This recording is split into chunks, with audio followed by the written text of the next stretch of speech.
Shalom Aleichem, meu irmão e minha irmã, como vão vocês? Que Hashem vos abençoe em nome de Yeshua. Neste vídeo estaremos falando sobre a Parashá Vaikra.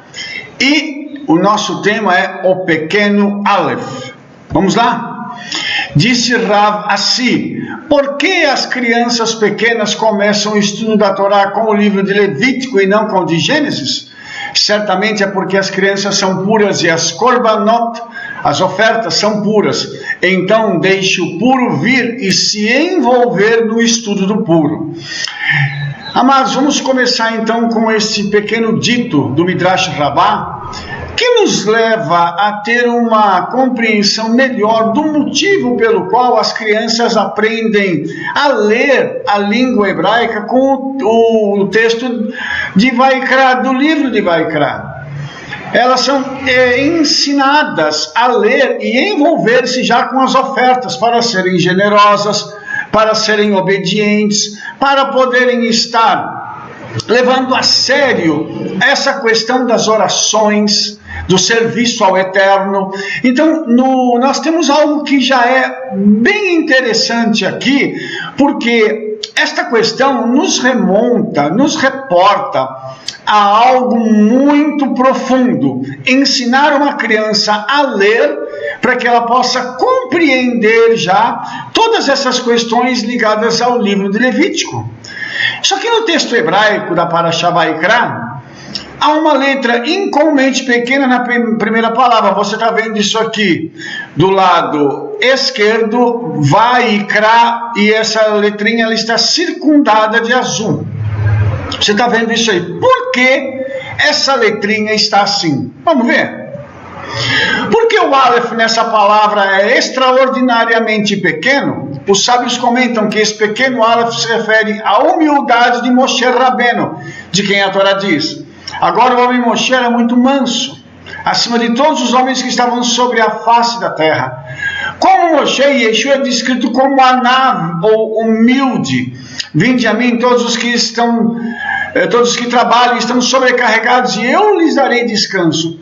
Toma o meu jugo e aprende sobre mim, porque eu sou manso, Anav e humilde de coração, e você encontrará descanso para as suas almas, porque o meu jugo é suave e o meu fardo é leve. Interessante agora, amados, que pela Torá nós conseguimos entender que Moshe era um homem humilde. A mansidão aqui não quer dizer que ele fosse passivo em tudo, mas que ele era um homem extremamente humilde. Isso nos ajuda a entender por que o Eterno derramou tantas coisas sobre a vida de Moshe e como depois, lá na Brit Hadashah, Yeshua, usando essa mesma palavra, ele se coloca em paralelo com Moshe como sendo o segundo redentor.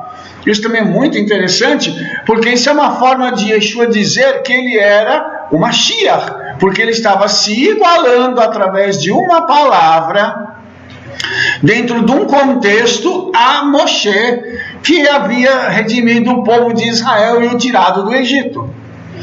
Essa palavra jugo é uma expressão idiomática para a Torá, como diz lá em Pirkei Avot. Rav Nehunia ben Hakaná diz: quem recebe sobre ele o jugo da Torá, eles tiram o jugo da realeza e o jugo dos cuidados humanos. E quem rompe o jugo da Torá, jazem sobre ele o jugo da realeza e o jugo do cuidado humano. Enquanto Moshe e Yeshua são descritos então como mansos, Adam HaRishon, o primeiro homem, é descrito como tendo sido o oposto.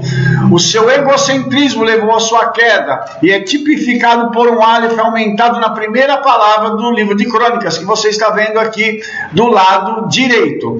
Antes de falar sobre Adão, eu quero só fazer uma colocação aqui. Quando Yeshua está falando para nós tomarmos sobre ele o seu jugo, ele está querendo dizer: tome sobre mim, sobre você, a minha palavra, os meus ensinos, o meu cuidado estará sobre vocês.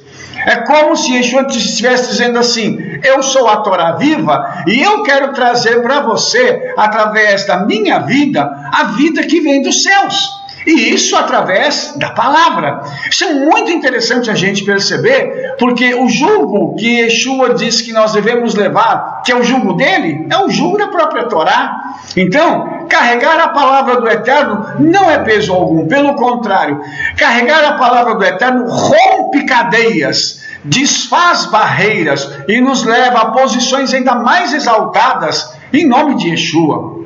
Agora falando um pouquinho de Adão, parece que Moshe, por extensão Machias, fará uma retificação para o Aleph aumentado, que levou ao exílio da humanidade no jardim. Então, como nós vimos, Adão, quando ele se tornou orgulhoso, ele foi expulso do Gan Eden, tá? E que ele fez justamente o contrário de Yeshua, que pela sua humildade reabriu as portas para o Gan Eden. Então, Yeshayahu Horovitz, conhecido como o Santo Shelah, escreve: lembre-se de que se Adão não tivesse pecado, todo o conceito de áreas que são santificadas e áreas que não são, não existiriam. Toda a terra teria sido como o Gan Eden. O que significa isso? Significa que hoje nós não estaríamos sujeitos ao pecado. Por quê? Porque se Adão não peca, o pecado não teria entrado no mundo e hoje nós estaríamos vivendo em plena santidade com o Eterno. Mas, como o pecado entrou, agora nós somos obrigados a nos aproximar do Eterno de uma forma diferente. Lá no passado foram usados os sacrifícios de animais, mas ele mesmo teria sido sacrifício, tanto como é descrito pelos nossos sábios quando falam que o arcanjo Miguel ofereceu por as almas dos justos que partiram no altar celestial. Então isso aqui também é uma outra questão muito interessante, tá? Porque o livro de Levítico, ou a Torá, né, ela fala do Tikkun Adam, a reabilitação de Adão, ou de toda a humanidade, tá? Então, como essa reabilitação viria? Como que esse conserto para a humanidade viria? Viria através do sacrifício de um justo, que os nossos sábios já apontavam que seria o Tzadik Hador, que é o justo da geração, que nesse caso seria o Mashiach, que faria com que, através do seu sacrifício, a ponte de ligação entre Hashem e o homem fosse restabelecida. Então, através dele, agora, nós temos acesso direto ao Eterno. E esse acesso que foi quebrado por Adão, agora está refeito, através do sacrifício de Yeshua. Rabi Daniel Krentzmann diz: a necessidade da missão de Mashiach ben Yosef surgiu como resultado do pecado de Adão. Ou seja, Mashiach sofredor só precisaria vir por causa do pecado, senão não teria necessidade de Mashiach. Ia precisar de redenção para quê? Entendeu? Então, na teoria, se Adão não tivesse pecado e provocado um tremendo dano espiritual para si mesmo e para o mundo, não haveria essa necessidade do Tikkun Olam, né? Da retificação da humanidade de Mashiach ben Yosef em todas as gerações subsequentes. Então, Mashiach ben Yosef vem então corrigir esse dano e devolver à humanidade o estado de Adão antes do pecado. Foi justamente isso que Shaul falou, entendeu? Quando ele disse que na pessoa de Yeshua nós somos reconectados com o Eterno, que ele quebrou a parede de separação que havia entre os povos e fez de todos um só povo, através do seu sangue, através do seu sacrifício.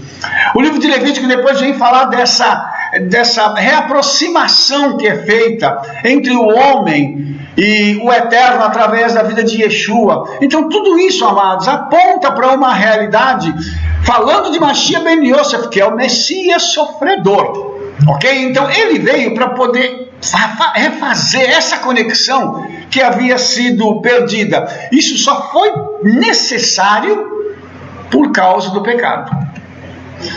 Também Rabi Michael Munk, ele escreve sobre a forma do Aleph e a sua ligação com a unidade do nome divino. A forma gráfica do Aleph, né, que parece um xizinho, simboliza essa natureza infinita e eterna do Criador. Ele consiste em 3 partes. O seu segmento superior é um Yud, o segmento inferior é um Yud, e essas duas letras estão conectadas por uma diagonal que parece um Vav. Cada Yud tem um valor numérico de 10, então são 10 vezes 2, 20. E o Vav tem um valor numérico de 6. produzindo um total de 26. Isso é igual ao valor numérico do nome divino de 4 letras, IHVH, que é o tetragrama. Então, nós vamos entender agora que esse pequeno Aleph, que é Moshe, e depois Yeshua, eles carregam o nome divino neles para poder fazer essa reconexão do homem com o seu Criador. Então, a letra Aleph, nesse caso, ela se conecta ao tetragrama. Eu me torno aquilo que me torno, eu serei o que serei. Ereir, Asher, Ereir, em hebraico. Isso é muito importante a gente perceber, porque isso faz a gente lembrar de que o Eterno realmente ele tem uma pretensão e um trabalho tão grande de reconectar o homem a si, que ele enviou de todas as formas sinais para isso acontecer. Até no alfabeto hebraico, todo o alfabeto hebraico ele tem conexões com o Eterno e com o Yeshua. E isso é importante a gente entender. Sabe por quê? Porque isso faz com que eu e você possamos compreender a importância da vida de Yeshua. Ele foi o Shaliach, o enviado de Hashem, para trazer redenção à humanidade. Então, olha só como é importante nós entendermos que esse pequeno Aleph tem essa ligação com Moshe, depois Yeshua, trazendo uma conexão divina entre eles. Os Yuds, acima e abaixo, são as águas superior e inferior que se unem através do Vav, isto é, o Filho. Esta é a unidade dos céus e da terra e é realizada através do Corban, do sacrifício. Então, eu gostaria que você pudesse entender uma coisa agora. A conexão das águas de cima e as águas de baixo, os céus e a terra, eles são feitos através do Vav, que é o Filho. Então, quem conecta os céus com a terra é o Filho, ou seja, Yeshua. Então, através da letra Vav, nós vamos compreender a grandeza dessa pessoa chamada Yeshua, e como ele na tradição rabínica se apresenta de tal forma que os rabinos vão entender que o Filho é que reconecta os céus e a terra, porque tudo foi feito através do Filho, e para o Filho, e pelo Filho. Então, como o Filho, que é Yeshua, fez tudo, quando o homem se perdeu através do pecado e desconectou os céus e a terra, Yeshua vem então para refazer isso através da letra Aleph. Os Korbanot, vamos falar agora um pouco do sacrifício, tá? Enquanto esse conceito do sacrifício começa lá em Gênesis, Levítico descreve os diferentes sacrifícios com detalhes mais explícitos. Tá? Está além do escopo desse artigo elucidar cada um deles. Nesse vídeo não dá para a gente falar sobre isso, tá? Então nós vamos só fornecer um esboço geral dos korbanot, desses sacrifícios, e o propósito final. Então a palavra korban, que é sacrifício, tá? Em si deriva da palavra aproximar-se. Então, todas as vezes que um sacrifício era oferecido, qual era o objetivo? O homem, então, estaria se aproximando do Eterno. Rabino, por que ele havia se afastado? Por causa do pecado. O profeta Isaías diz que os nossos pecados fazem separação entre nós e o nosso Deus. Então, o sacrifício estava reaproximando. Hoje, como nós não temos mais os sacrifícios, qual é o método de nos reaproximarmos de Hashem? Através da oração. Nós nos arrependemos, pedimos perdão e a oração nos reaproxima.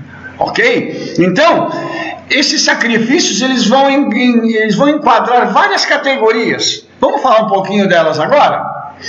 O Korban Olam, uma oferta queimada. Zvach Shelamim, uma oferenda de paz. O Hatat, uma oferta pelo pecado. Hashem, uma oferta de culpa. E uma Minha, uma oferta de refeição. Então você vai ver que aqui nós temos 5 ofertas. E o 5, ele é um número muito significativo, porque está ligado à Torá.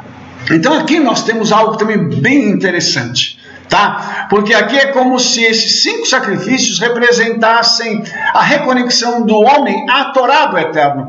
E lembre-se que se Yeshua é a Torá viva, quem faz essa reconexão hoje é a própria pessoa de Yeshua, quando ele se ofereceu lá naquela cruz como o corban olã, uma oferta queimada, uma oferta plena, uma oferta total, para que o homem pudesse ser plenamente perdoado.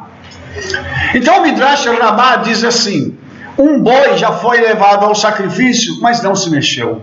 Um homem pobre veio com um pacote de endívia na mão. Ele o estendeu para o boi que o comeu, e então se permitiu ser levado ao sacrifício. Em um sonho foi revelado ao dono do boi: o sacrifício do pobre homem substituiu o seu. Por quê? O pobre homem deu tudo aquilo que ele tinha na mão, para que o boi pudesse sair, se mover e ser levado ao sacrifício.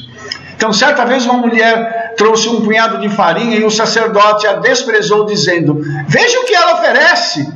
O que há nisso para comer? O que há nisso para oferecer? Foi mostrado para ele um sonho. Não despreze. É considerado como se ela tivesse sacrificado a sua própria vida. O que o Midrash Rabbah está querendo nos dizer? Que mesmo as pequenas ofertas, quando elas representam o nosso tudo, elas têm um impacto muito grande na nossa vida espiritual e na nossa física. Quando nós oferecemos algo que é o nosso tudo, porém pequeno aos olhos das outras pessoas, isso tem um impacto na sala do trono, porque isso chega até as narinas do Eterno como um sacrifício agradável. Ele cheira aquilo e diz: houve uma kavaná, houve uma intenção desse meu servo, desta minha serva, em entregar tudo a mim. Agora eu retribuirei a eles. Então, o sacrifício, ele não precisava ser algo grandioso, mas algo feito com o coração, com todo o coração. As nossas ofertas devem ser levadas ao altar do Eterno, os nossos dízimos, com todo o nosso coração, como se fosse um sacrifício nosso, algo que nós estamos levando com alegria para agradar o coração de Hashem. Sabe por quê? Porque essa intenção é que vai fazer toda a diferença na eternidade. Esse Midrash parece ecoar a oferta da viúva nas boas novas. Yeshua sentou-se em frente ao tesouro e viu como a multidão lançava dinheiro no tesouro. Muitos que eram ricos lançavam muito. Uma viúva pobre veio e ela colocou 2 pequenas moedas de latão, que equivalem a uma moeda quadrangiana. Chamou assim os seus discípulos e disse-lhes: em verdade te digo que esta viúva pobre deu mais do que todos os que dão para o tesouro, porque todos eles se livraram da sua abundância, mas ela, da sua pobreza, deu tudo o que tinha para viver. Então nós vamos perceber aqui, amados, que a intenção daquela mulher era poder dar algo para o Senhor, e ela, na sua pobreza, deu tudo o que tinha. A pergunta é: será que aquela mulher tinha o que comer quando voltasse para casa? Será que aquela mulher tinha algum recurso dentro de casa? O rico certamente tinha, e ele estava lá dando seus dízimos e as suas ofertas na sala do tesouro, e para ele aquilo era uma coisa corriqueira. Mas aquela mulher não. Aquela mulher estava fazendo algo que os céus estavam contemplando e o próprio Yeshua estava olhando. Eu tenho certeza que aquela mulher nunca mais teve necessidade. Sabe por quê? Porque quando ela deu de tudo que ela tinha para viver, ela abriu janelas dos céus, ela abriu o favor do Eterno para a sua vida. Então isso é importante nós entendermos. De novo vou falar sobre a kavaná. A intenção daquela mulher, ela queria fazer algo para o Senhor.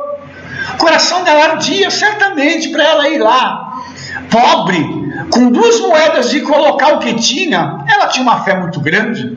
Ela sabia quem era aquele que cuidava da vida dela. Aleluia! Por isso ela foi lá e entregou tudo. Isso, irmãos, nós temos que ter em mente. Não é o nosso emprego que nos dá o pão de cada dia. Não é a nossa condição financeira que vai fazer com que a nossa vida seja boa ou seja ruim. Quem vai fazer isso é o Eterno, aquele que é o santo, bendito seja Ele. Hoje, será que nós estamos entendendo isso? A importância de sermos generosos? O Talmud diz: disse de um grande boi uma oferta de fogo, um sabor doce, de um pequeno pássaro uma oferta de fogo, um sabor doce, e de uma oferta de refeição uma oferta de fogo, um sabor doce. Isso é para ensinar-lhe que é o mesmo que uma pessoa que oferece muito ou pouco, contanto que ela direcione o seu coração para os céus. Ou seja, quando o Talmud em Menachot diz isso, o que ele está querendo dizer? Que independente do tamanho da oferta, a pessoa que está dando, se ela tem uma intenção amorosa em seu coração, aquela oferta é aceita como se fosse algo grande, algo maravilhoso, algo esplendoroso nos céus. Ela chega lá, aquela oferta, como algo assim, uau, e agrada ao coração do Eterno. É isso que é importante, entendeu? Então, novamente nós voltamos para o coração. Como o nosso coração está agindo ao darmos? A chave aqui é que o coração de alguém deve estar certo em oferecer um sacrifício. No entanto, pode-se notar que não parece haver um sacrifício por pecados intencionais, como diz Levítico 4. Fala aos filhos de Israel dizendo, se alguém pecar sem querer... Então, amados, o que a Escritura ela quer dizer com isso? Que os nossos pecados eles devem ser cometidos ou podem ser cometidos por descuido. Não que nós vamos planejar pecar. Eu vou planejar fazer o mal para alguém, porque para esse tipo de pecado é muito mais complicada a redenção e o perdão.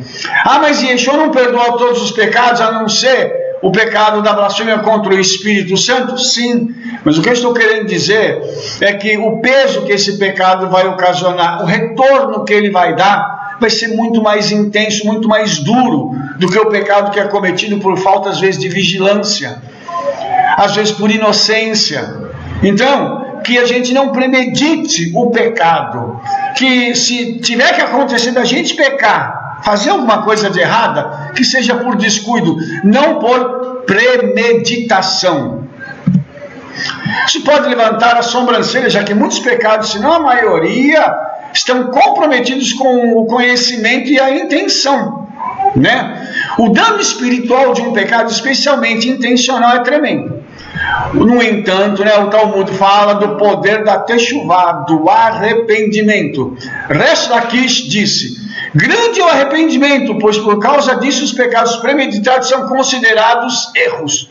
Como é dito, retorna a Israel ao Senhor teu Criador, pois tu tropeçaste em tuas iniquidades. Nesse caso, o Talmud considera esse pecado, o pecado intencional, como algo grave. Mas quando há um arrependimento profundo, o Talmud considera isso como um erro. Ou seja, há uma retirada do peso, da intenção desse pecado, quando o nosso arrependimento é intenso e profundo. Reconhecer o pecado, confessar o pecado, lamentar pelo pecado, não querer mais cometer aquele pecado. Veja bem o que o Talmud continua dizendo. Ele é premeditado e mesmo assim ele chama de tropeço. Tropeço é algo que você está andando e de repente você não enxergou e tropeçou em algo ou em alguém. Então, para o Resh Lakish, ele diz que o arrependimento é tão grande que os pecados premeditados são considerados até como méritos, como é dito. E quando o ímpio se volta de sua iniquidade e faz o que é lícito e justo, ele viverá desse modo. Então, aqui nós estamos falando de duas coisas diferentes. Primeiro é o servo do Eterno quando ele peca, porque ele já tem conhecimento.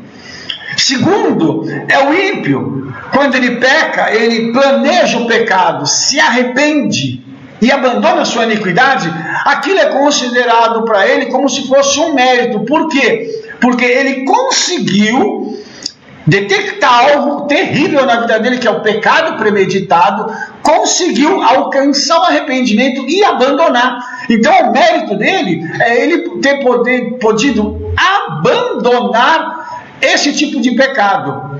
Mas para nós que somos servos do Eterno, isso pode ser até de certa forma amenizado, dependendo do grau do nosso arrependimento. Mas saiba, as consequências virão.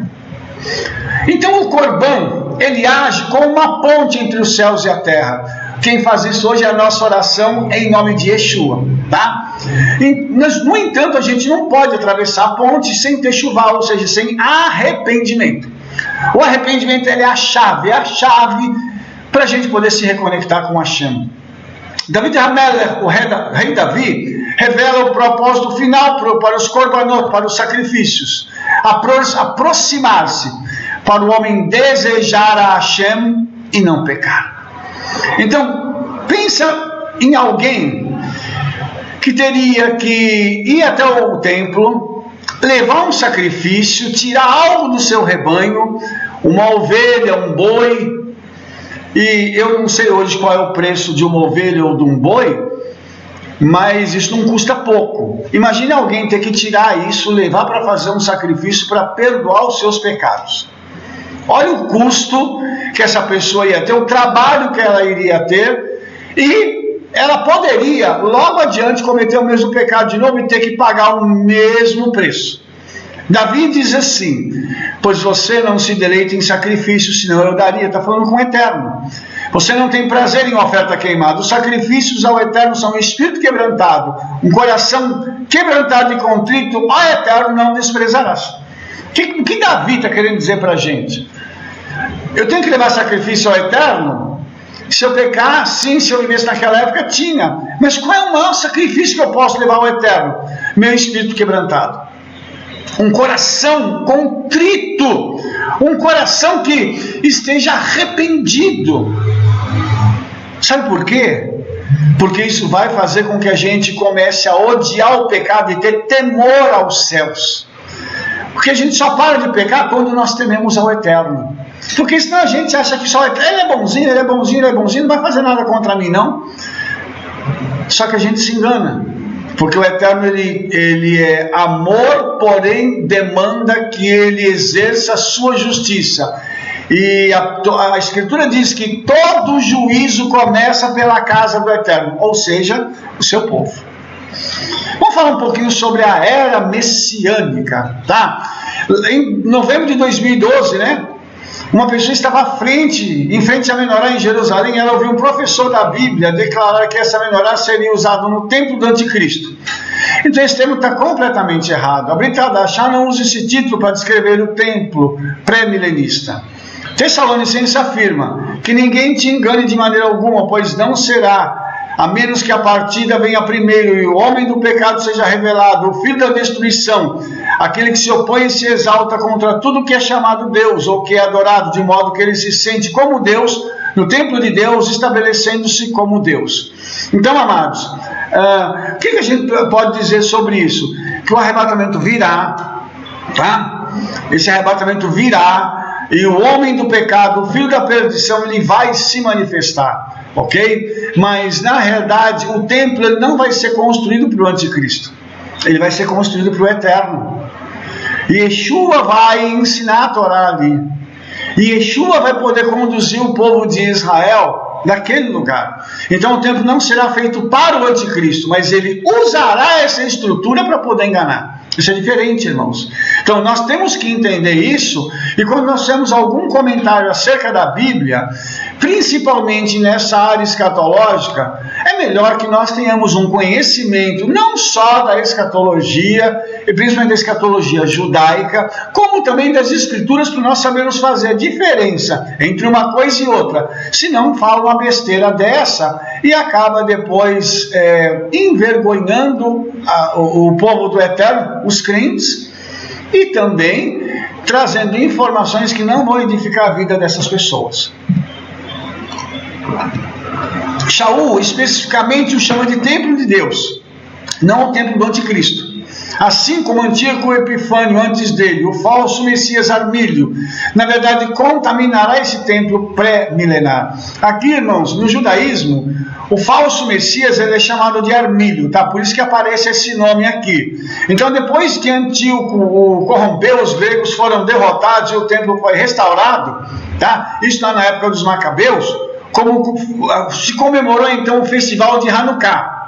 Tá? Os crentes nunca chamaram o templo que existia no dia de Yeshua, ou na época de Yeshua, né, de o templo de Antíoco, que o Eterno não permita, né? Na verdade é exatamente o oposto, como afirma Mateus, e Yeshua entrou no templo do Eterno. Então nós sabemos, amados, que hoje o templo não existe, e hoje o templo do Eterno somos nós, mas haverá um dia em que o templo será reconstruído, e que esses pequenos tabernáculos, que somos nós, nos locomoveremos para o templo, para juntos numa unidade perfeita, podermos estar junto com o Eterno através de Yeshua HaMashiach. Tá? Eu espero que nós possamos participar do arrebatamento e não tenhamos que viver todas as vicissitudes e os problemas da grande tribulação. Mas eu espero também que chegue um dia em que nós possamos nos reunir com Yeshua e ainda estar nesse templo buscando os seus ensinamentos, as suas palavras e nos deleitarmos em sua presença.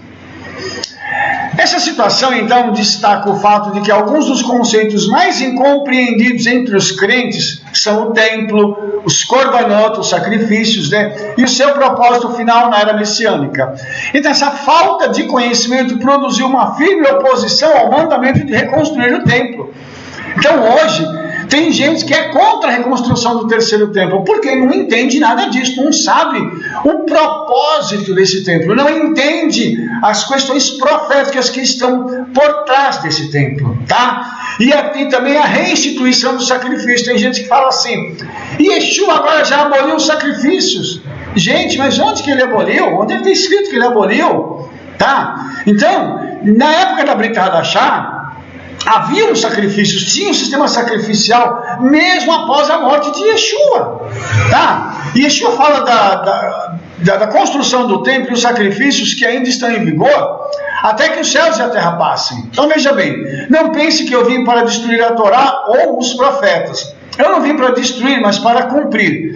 Por certo, eu lhes digo, até que o céu e a terra passem, nem mesmo uma pequena letra ou um minúsculo golpe de caneta, né, que é o Yud, passará de forma alguma da Torá, até que todas as coisas sejam cumpridas. Que é importante quebrar um desses mandamentos e ensinar a outros a fazê-lo, será chamado de menor, né, ou de um menos no reino dos céus. Mas aquele que os praticar e ensinar será chamado de grande no reino dos céus. Então, os sacrifícios eles voltarão a existir? Sim. O problema é que um sacrifício é que não vai existir mais.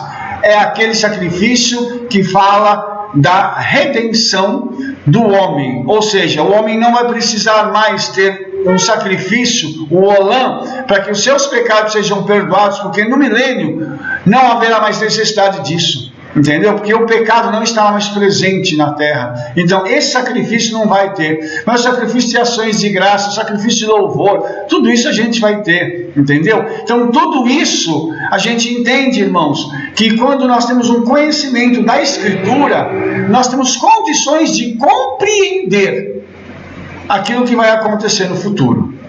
O próprio Shaul participou do sistema sacrificial, conforme é descrito no livro de Atos. Ele disse a Shaul, veja, irmão, quantos milhares há entre os judeus daqueles que creram, e todos eles são zelosos pela Torá. Eles foram informados sobre você, que você ensina a todos os judeus que estão entre os gentios a abandonar Moshe, dizendo-lhe para não circuncidarem seus filhos, nem andarem atrás dos costumes. O que então? A Assembleia certamente deve se reunir, pois eles ouvirão que você veio. Portanto, faça o que lhe dissermos. Nós temos 4 homens que fizeram um voto. Tome-os, purifique-se com eles e pague suas despesas por eles, para que possam raspar suas cabeças. Então todos saberão que não há verdade nas coisas que foram informadas sobre você, mas que você também anda caminhando mantendo a Torá. Mas no que diz respeito aos gentios que creem, escrevemos nossa decisão de que eles não devem observar tal coisa, exceto que devem guardar esta comida oferecida a ídolos, de sangue, de coisas estranguladas e de imoralidade sexual.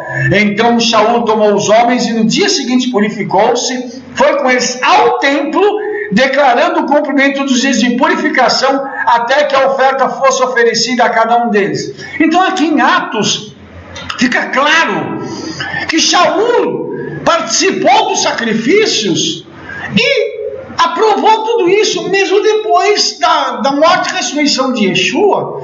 Então por que algumas pessoas não leem esse texto com cuidado e entendem o que o texto está dizendo?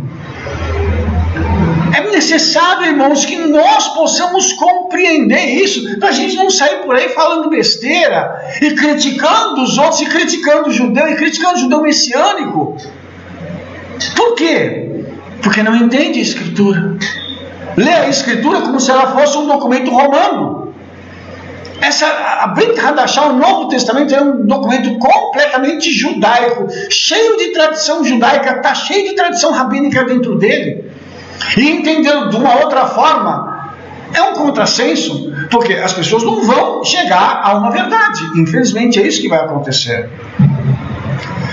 Eles haviam feito um voto nazareno, como é descrito em Números. Esta é a lei do Nazireu. Quando os dias da separação forem cumpridos, ele será trazido à porta da tenda da reunião e ele oferecerá sua oferta a Hashem, um cordeiro de 1 ano sem defeito por um holocausto de 1 ano e um cordeiro sem defeito para oferta pelo pecado, um carneiro sem defeito para ofertas pacíficas e um cesto de pães ázimos, bolos de flor de farinha amassada com azeite e bolachas sem fermento ungidas com óleo, e suas ofertas de refeição, e suas ofertas de bebida. O sacerdote os apresentará perante o Eterno e oferecerá a sua oferta pelo pecado e o seu holocausto. Ele oferecerá o carneiro para sacrifício de ofertas pacíficas a Hashem, com a cesta de pão sem fermento. O sacerdote também oferecerá a sua oferta de cereais e a sua oferta de libação. Se você pegar aqui, quando é dito a Shaul para ele pagar as custas do voto, ele estava pagando então todos esses animais, todo esse azeite, todo o pão, tudo que era levado para que fosse cumprido o voto de Nazireu. A despesa toda, Shaul iria pagar. Ou seja, tudo isso aqui o sacerdote ia fazer e Shaul iria custear, não só dele, como a dos outros 4. Os irmãos estão entendendo? Então, na realidade, esse sacrifício ainda precisava fazer. Por quê? Porque eles estavam cumprindo um voto de Nazireu. Então, o próprio Shaul fez isso. Entenda isso, irmãos. Isso aqui, se alguém fizer um voto de Nazireu lá no milênio, vai ter que cumprir com isso aqui também. Então, conforme é descrito lá nos livros de Ezequiel e Zacarias, os sacrifícios estão voltando. Isso lança uma maciça chave de rodas nas teologias de muitos cristãos modernos. Um contra-argumento procura espiritualizar o sacrifício. No entanto, Zacarias descreve-os como sendo cozidos em um pote. Cada panela em Jerusalém e em Judá será sagrada para o Hashem Tsebaot, o Senhor dos Exércitos.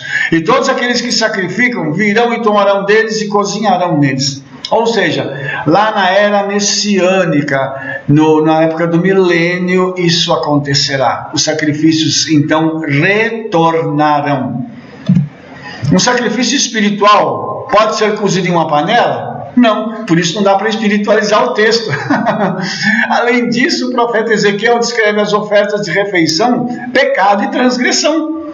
Então, está escrito assim, então ele me disse, os cômodos do norte e os do sul que estão diante do lugar separado são os cômodos sagrados, onde os sacerdotes que estão próximos do Senhor comerão as coisas sagradas. Ali estabelecerão o Santíssimo as coisas, e a oferta de cereais, e a oferta pelo pecado, e a oferta pela culpa, porque o lugar é sagrado. Você deve se lembrar que em alguns sacrifícios, uma parte deles ia para os sacerdotes. Eles tinham que ir para um recinto, onde eles podiam preparar aquele sacrifício, aquela carne, os pães, etc., para que eles pudessem comer. Então é disso que Ezequiel está falando, que existe um local onde os sacerdotes que estão oficiando vão colocar isso para depois eles poderem comer daquele sacrifício, porque isso é parte deles. Isso é parte do sustento sacerdotal. O sacerdote precisaria ser alimentado pelo povo. As suas roupas, as suas vestes, a sua casa, a sua família, o povo deveria cuidar da manutenção de tudo isso. Entende como é importante? Então, esses sacrifícios também eram usados para manter a vida desses sacerdotes. Por isso, o conhecimento é tão importante. A gente entendeu o contexto disso, que vai voltar lá no milênio. Se talvez alguém acha que isso não se refere a um sacrifício literal de um animal, Ezequiel diz ainda no próximo capítulo: dará aos sacerdotes levitas que são da descendência de Zadok, que estão perto de mim, para ministrarem a mim, diz o eterno Criador, novilho para a oferta pelo pecado. Tomareis o sangue dele e o pusemos sobre os 4 chifres dele, nos 4 cantos da saliência e na fronteira ao redor. Assim você deve limpar e fazer expiação por ele. Também tomarás o novilho da oferta pelo pecado, ele será queimado no lugar designado da casa, fora do santuário. No segundo dia oferecereis um bode sem defeito por oferta pelo pecado. E eles limparão o altar como eles limparam isso com o touro. Quando terminar de limpá-lo, você deverá oferecer um novilho sem defeito e um carneiro sem defeito. Tu os levarás à presença do Eterno, e os sacerdotes deitarão sal sobre eles e os oferecerão em holocausto ao Eterno. Por 7 dias prepararás cada dia um bode para a oferta pelo pecado. Também prepararão um novilho e um carneiro do rebanho sem defeito. Então todos esses textos aqui falam para a gente de sacrifícios literais, ou seja, sacrifícios que acontecerão na reinauguração do templo, na consagração do altar e etc. Tudo isso precisará acontecer para que o povo de Israel alcance favor diante do Eterno. Tá? Então, como é que isso pode ser reconciliado com o livro de Hebreus, que parece implicar que o sacrifício de Yeshua é o sacrifício para acabar com todos os outros sacrifícios? Esta é a grande pergunta. Tá? Vamos falar um pouquinho agora sobre além do tempo e espaço. Vamos entender que todos os korbanot são como facetas de um único diamante. E esse diamante é a morte de Yeshua de Nazaré. A morte do Messias, com certeza, aconteceu no meio da história, foi um marco na história. É o foco e o fulcro sobre o qual gira a história do mundo. Todos os judeus, naquela época, já esperavam o Messias há muito tempo. Entendeu? Então, ele é falado como sendo morto desde a fundação do mundo. Então, o seu corban, o seu sacrifício, ele é o catalisador sobre o qual o mundo vindouro entrará em fruição. Tudo vai fluir por causa da morte e ressurreição de Yeshua. E o Levítico Rabá diz o seguinte: Rabino Finéias e Rabino Levi e Rabino Yohanan disseram em nome de Rabino Menachem de Gália: no tempo por vir, todos os sacrifícios serão anulados, mas o de ação de graça não seria anulado. E todas as orações serão anuladas, mas a oração de ação de graças não será anulada.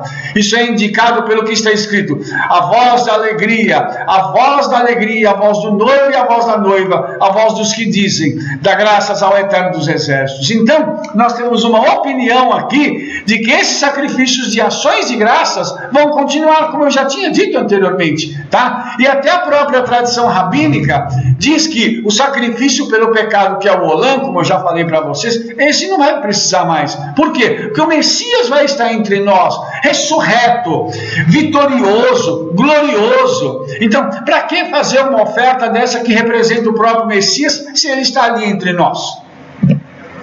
Algo deve ser incrivelmente impressionante para transformar um sistema de sacrifícios em um local onde seria anulado no Olam Rabá. Isso pode ser melhor ilustrado por uma anedota sobre a vida de Albert Einstein. Quando seu amigo Michel Besso morreu, ele escreveu: pessoas como nós que acreditam na física sabem que a distinção entre passado, presente e futuro é apenas uma ilusão teimosamente persistente. Essas foram palavras de Albert Einstein. O que Albert Einstein estava querendo dizer? Que existe uma ponte entre o passado e o futuro. E essa ponte se chama presente. Onde é que o sacrifício é anulado? Quando Yeshua ressuscita. Quando Yeshua ressuscita, então, ele reconecta o homem nessa ponte, ele refaz a ponte para que isso possa ocorrer. Então, isso faz com que o tempo pare. Ou seja, quando eu estou na presença de Yeshua, e quando eu peço algo para Yeshua, e às vezes eu me refiro a coisas que aconteceram no passado e outras vezes ao futuro, para Yeshua é tudo presente. Por quê? Para ele não tem a distinção do tempo. Então, como nós entendemos isso? Porque na eternidade, no Olam Rabá, o tempo não existe. Ele existe para nós. Mas lá na eternidade o tempo não existe. Então tudo é agora. Por isso, quando o Eterno faz algo para mim e para você, que às vezes demora alguns anos, para ele é agora. Entendeu? Então tudo acontece muito rapidamente. E o sacrifício de Yeshua, quando ele anulou os outros sacrifícios, através da sua morte e ressurreição, fez algo muito rápido, fazendo com que o passado e o futuro se reconectassem e tudo fosse possível em um só instante. Incrivelmente, esse conceito ele também foi elucidado pelo Rebbe Nachman de Breslov, um século antes de Albert Einstein falar, né? Na realidade, não existe tempo. O Rebbe disse que o tempo é apenas uma ilusão. As nossas noções de tempo são pura ilusão. Alguém que pense com cuidado nisso, certamente colocará todas as suas forças para abandonar a vaidade dessa existência limitada e colocar toda a sua esperança naquilo que vai além do tempo. Ou seja, você deve ter fé naquele que está além do tempo. Então, nada nesse mundo pode te derrubar. Onde quer que você esteja, você vai sempre ser capaz de lembrar: hoje te dei a luz. Será que a gente está conseguindo entender isso, irmãos? O dia que eu tenho aquela percepção e falo: uau, o meu hoje é importante porque eu não sei o que vai ser de mim amanhã. Então, o que eu vou fazer? Eu vou viver esse momento, eu vou me reconectar ao Eterno, eu vou servi-lo, eu vou fazer tudo o que eu posso por Ele. Por quê? Porque hoje Ele deu à luz a minha vida. Então, cada dia que eu estou tendo a mais, é um momento em que eu fui gerado novamente para poder desfrutar daquele dia. Entende? Então, quando a gente fala isso, a gente fala assim: uau! Então quer dizer que a cada minuto que eu estou na Terra, eu tenho uma oportunidade de estar com o Eterno. Só que essas palavras também se referem ao Mashiach. Ele está num reino além do tempo, porque quando o Eterno o gerou, o tempo não existia. Entenda isso, e o tempo passa a ser algo completamente diferente. Agora, lá a gente encontra cura, lá a gente encontra salvação, lá a gente encontra redenção. Lá aonde? Em Yeshua, entendeu? Então, quando a gente está cheio do Espírito Santo, quando a gente tem essa dimensão e esse conhecimento, nós estamos então alcançando algo que nos leva além desse tempo, tá? Então só existe o quê? O hoje. Hoje você nasceu literalmente, hoje a oportunidade é sua, entendeu? Agora, quando você olha para o mundo lá fora e vê que as coisas estão erradas, você vê que esse é o trabalho do maligno que é feito sobre o sol. Para quê? Para arrancar a nossa esperança. No mundo que é limitado pelo tempo. Então o mundo... E para eles o tempo não é importante, porque eles não acham que as coisas ruins vão acontecer com eles.